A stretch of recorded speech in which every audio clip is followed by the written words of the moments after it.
Uh, yo, it's 2KJ, eating chicken yay, making videos like every single day. Testing 1 2 3. Testing 1 2 3. You know it's the 2KJ show. 2KJ podcast. I'm sure this is confusing for you too. I'm in a transitional period at this point in my career as a podcaster. So I have to make my choices and make them with the utmost precision. So I have yet to decide whether the 2KJ show is going to be the same IP as the 2KJ podcast. Now, this is only important because eventually, for tax purposes, I want to make sure that these entities are separate. But at the same time, they fundamentally stand for the same thing. The 2KJ podcast is me essentially producing content that I find thought-provoking and sometimes just fun. The 2KJ show, however, is like a variety show. It's supposed to be all fun and not much thought involved. So, of course, it might seem boring at times when the 2KJ podcast will elaborate on like aspects of government that no one cares about outside of the main story that everyone's talking about. And sometimes I wander into those conversations and I go down a logical progression of what things are going to end up being. And when I get to that conclusion, there's often a lot of disappointment and animosity towards my words. And I never, ever wanted to broadcast myself speaking in a way to hurt people. Like, that's the complete opposite of what I set out to do when I began this endeavor. And I really, really appreciate each and every like friend or supporter who has actually enjoyed this content. And I appreciate you guys more than you could even imagine, because I mean, obviously this is my catharsis. The only time I get to do the podcast is when I'm not working. And that's so I'm literally like writing the script for the 2KJ show or podcast during my breaks. And then after I get off, the first thing I do is I start recording. Once I finish working, I get to recording. Because if I don't release at least one piece of content every day, it's a failure in my eyes. Just mine. I'm not trying to beat anybody out here. Everyone has their lane. Everybody's on their own individual journey. But me, I'm trying to beat myself. Last time I tried to do something as grand as keeping a podcast alive on a daily basis was so long ago. That was 2019 or something. Man, I was on a roll. I could continue to do my podcast. I remember at that time I was still in college. I was studying and oh man, holy shnikes. I had a whole bunch of stuff that I was doing during that time. I was working for the DNC. I had a whole bunch of work to do. I felt like I was failing my courses, but somehow, some way, I still had the time to do this podcast. And I don't regret it for a second, because I go back and I listen to my voice and I'm like, man, that guy's stressed out. All right, that wasn't really the sound effect that I anticipated. Hold on. There we go. Yeah. This guy's stressed out. But seriously though, who in their right mind would subject themselves to working a stressful job, doing volunteer work on top of that, and trying to commit to making sure that you graduated at the best time possible, and trying to make sure that you passed every single class because everything was starting to cave in on you, and you're like, where am I gonna live? Where am I gonna do? I'm not gonna be at the dorms anymore. I got to be an adult now. Holy shnikes. What is the workforce like? All of these questions, these college questions. But yet I still was able to do this podcast. I'm thinking about working on a political campaign. That is the most stressful experience in human history. And my heart goes out to all of those organizers and grassroots campaigns and individuals that are actually working their behinds off to try to get their individual elected. And it's such it's such an experience that once you see it, it's surreal. But when you're in it, it's so consuming. And then your candidate loses, and you feel as if you're to blame. It is your fault. And of course, you lost. It has to be your fault. If you worked on the campaign and you lost the campaign, you lose. It doesn't mean you won't win next time, but you lost this one. And sometimes losses are hard to take. Like, they're difficult. Like, Ronda Rousey's one of the strongest female fighters in history. But after she lost, it hit her so hard that people don't understand that it's hard to try to reconcile all of these emotions while simultaneously trying to blend in with society and do the right things and be the best at your craft. There's so much that goes into it. And when you lose, like when we lost at the campaign, it was heartbreaking. I felt like I had done a disservice. I was wrong, and I'm sure that everyone looked at me as if I had failed. The majority of individuals who had anything to do with the actual race, they wouldn't know my name. But somehow I'm shouldering all of this blame upon myself as if I was more than just a cog in a machine. See, that's the psychological aspect of working on a political campaign, because you are taking responsibility.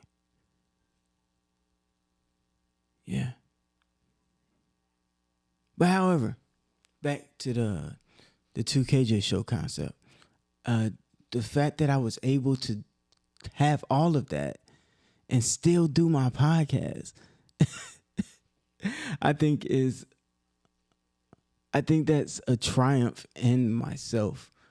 I'm proud of myself that I was able to triumph in moments where I was heartbroken. But I didn't take it out on the content. I wouldn't do that because that would be a disservice to the fans. The 4 people or 5 people that actually listen to the 2KJ show or 2KJ podcast religiously, it would be a disservice to them to just not update, to not put out content, to not continuously try to live up to this standard that I've set for myself. And the name of the game is get better every day. So you have something to do every single day. It's not a single day on the calendar that doesn't have something in there involving self-embetterment. But I'm rambling. Why is the 2KJ podcast / show so important? It's because it marks so much of the connections I've pieced together in life. This is almost like my master work. I've always valued writing and reading and consuming as much information as humanly possible so that I could be equipped with whatever the world had to throw at me. And yeah, the world will definitely throw you off your game every once in a while, and it's extremely difficult to try to keep up with all of the expectations. But the fact of the matter is, you can handle it. My mom always said a quote. She said, God will never put more on you than you can handle. I believe that to this day. And I really feel like this is only the beginning. I'm writing the chapters now. And I don't know what exactly this is. But I guess you could just call it the 2KJ show / 2KJ podcast. So I didn't even accomplish anything, huh? See, I timed it right that time. Not too bad. Check out these clips from the 2KJ show / podcast. Salad, yummy, yummy.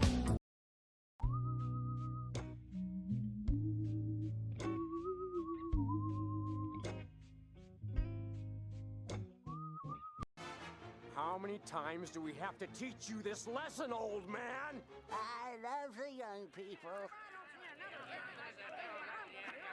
You twisted tongue! You will not lick me!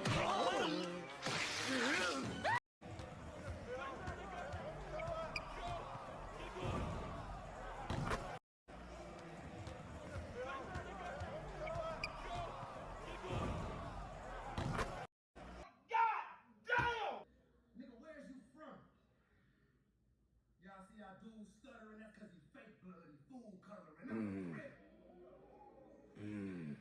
I'm a crip. Disrespect that on my mama, I'ma shoot you. I don't want to hear no blood call. Keep it neutral. I ain't saying shit, but bye. I'd rather let the coroner swoop you, nigga. Yo,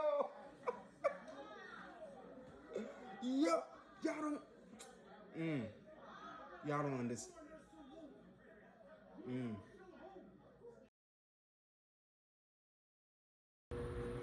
Yo, what's happening, y'all? It's 2KJ back here again with the 2KJ podcast.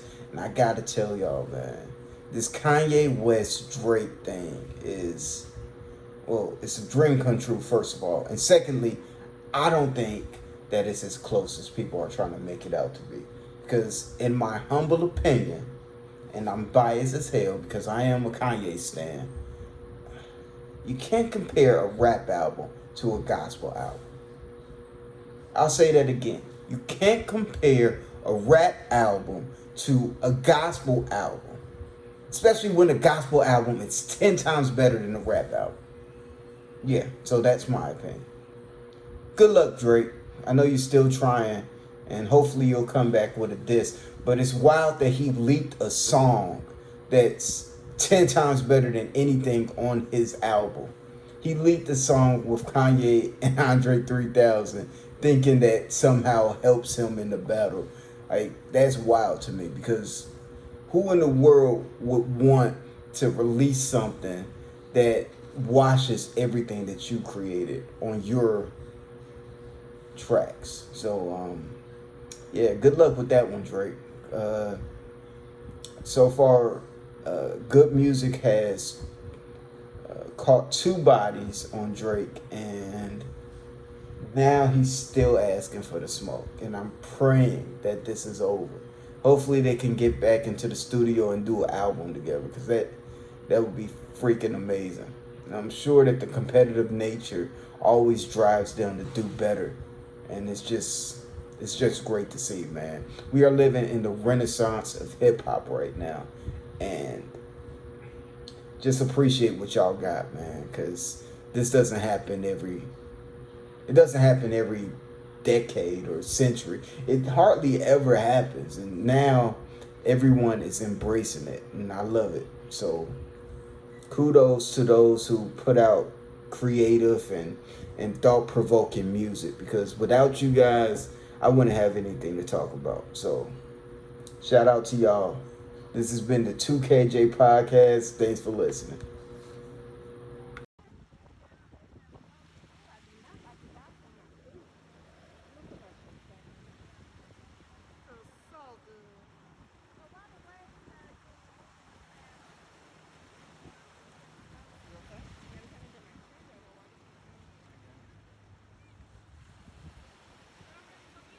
Somebody say y'all ready to go eat? Yeah, Grandma probably thinking the same thing. Yeah.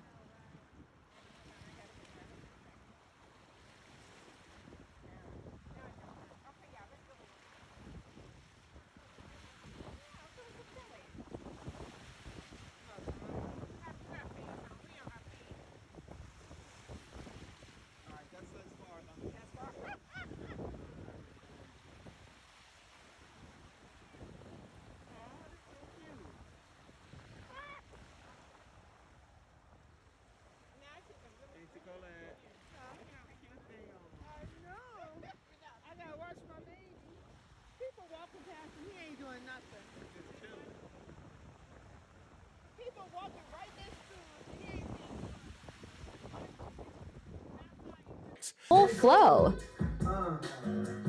Woke up this morning and wonder, hey, shit, I get fresh as shit, I keep it humble. My closet like Dover Street used to be bumming. Some days I'm still bumming, the difference is now it's by choice. Got just a peek out the window, these little niggas different. They don't play Nintendo, they play with extendos. I hope you can limo that chopper, gon' spin you around like a judge on a voice. I'm from a city where most niggas never get lucky enough to see something outside county limits. I ran up the digits, I don't have no motherfucking business complaining about nothing. Ain't got no time and no patience for lists, they be making up who they debating is better. Let's face it, he one of the greatest, no big copy shit, but if niggas is sleeping in the parker. Most niggas don't understand me, I don't do the Grammys, I be in my jammies on sofa. Most niggas don't understand me, Ferrari or Camry, I bet I look good in them both. Most niggas don't even get this, go how you on top, but you don't got no bitches, I know. Most niggas don't even get this, to giving a chance that your family for riches, I know. Look at my ceiling, it's endless, I'm sick of these bitch niggas feeling the sentence. It ain't in the vitamin C and they shifting to get rid of me, I'm a killer, relentless on top, but I sound like I'm still in the trenches. I come from the ville, I turn villains to victims. Preachers, the RIP, filling your missions, a message for niggas that's feeling that bitches. Look, Tony is scared to come outside. Where you at, Twitter, Tony? Yo, this freestyle is dedicated to the crew. Hey, yo, it's 2K Stu, and I'm back with a new flow. 2 more, looking kinda strange like Hugo. My bar's cold, juice might be made of glucose, fructose. Can you ask rappers, you should mute those. Chilling at the 3-point line, better shoot those. Yo, if you play with my team, better cap our roof goes. I'll put a cap just right where your roof goes. 25 songs down now, I'ma nuke those. I'm the new king like Giannis Antetokounmpo. Who knows? I was finally floating like D-Rose. And then she came over, then my D-Rose egos. I got a motherfucking ego, you know. I be all about the green like she go. KJ in this bitch, nigga, you know what we do. Hey. Yo. Wait till I learn to rap, nigga. I'ma spit it again. It's crazy. Bro. Not enough evidence? How about some more? Now this is a story all about how my life got flipped, turned upside down, and I'd like to take a minute, just sit right there. I'll tell you how I became the prince of a town called Bel Air. Still not enough? I got you.